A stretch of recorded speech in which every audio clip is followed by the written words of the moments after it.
Hi, it's Bev again, and today I want to talk about epigenetics, and of course, in relation to weight control. So, genetics, I think we all know what that is, right?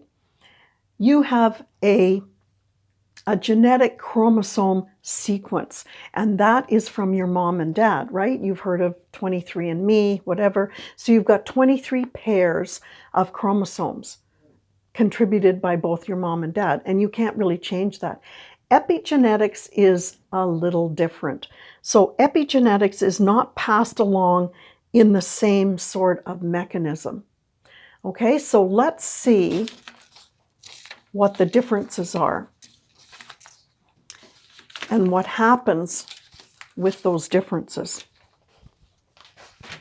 So instead of this going on, epigenetics discusses the difference in the expressions of your genes. So it's kind of a modification of genes. And so it's potential hereditary changes in gene functions, all right? So, and it can travel through multiple generations. So it's really, the best way to put it is it switches how your cells read your genes, kind of like an on-off switch. So epigenetic gene modifications control your genes by either silencing them or activating them. And so it's a really, for me anyway, it's a really intriguing concept. If I think of myself as an example, and I think of that epigenetic potential, when I was a teen, I had bad acne, okay? And I was told that I had to eat avocados to help it out. And I tried, but I just couldn't eat avocados. When I lived in Africa for a couple of years, everybody was on about this okra as a great vegetable, right? And I tried it, but no, I couldn't eat that.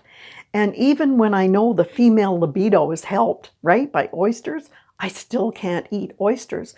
And so what have those three things got in common?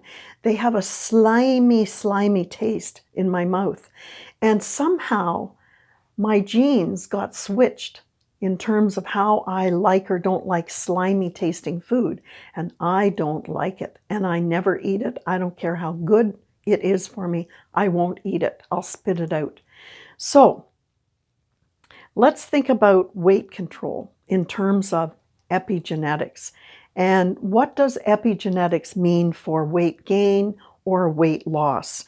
And the current research, there isn't a lot on it yet, compared to other things, that have been studied.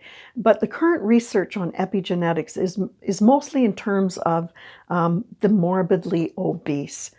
Is there something out of control in the morbidly obese? When I started my journey to fitness, I had a clinically obese body fat. I was above 35%, which is clinically obese. Morbidly is above 40. Did I blame my epigenetics?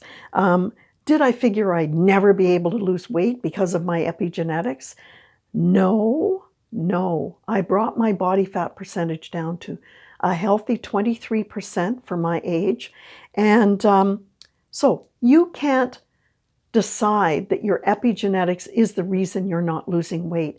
Maybe you're not losing weight because you're eating not well, you're not exercising like weightlifting, and you have no long-term commitment. So don't blame epigenetics, blame yourself and do something about it. Anyway, see you in the next video, and have a great day. See if I can get this off.